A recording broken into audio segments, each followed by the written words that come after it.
Hi, this is teacher Maria of TheQs. Today, let us learn together how to fold clothes.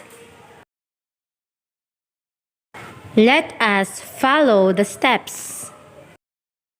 Fold the bottom part of the shirt to make a pocket.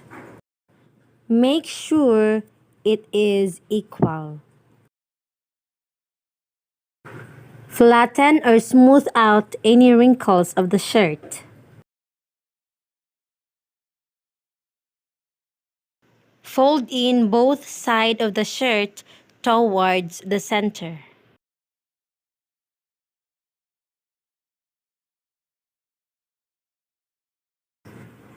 Roll the shirt towards the pocket.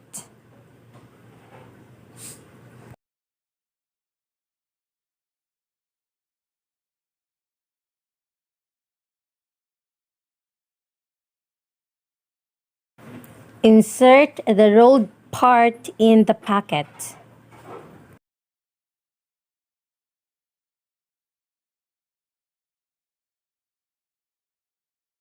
Then it's done. Let us fold another shirt, and this is another way of folding. Fold the bottom part of the shirt to make a pocket.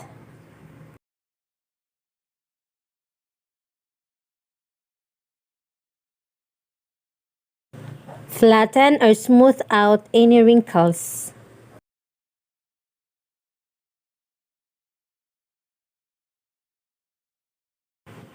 Fold in both sides of the shirt towards the center.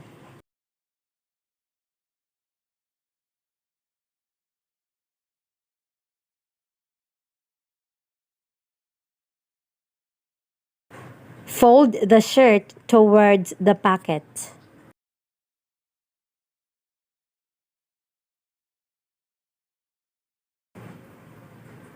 Insert the folded part in the pocket.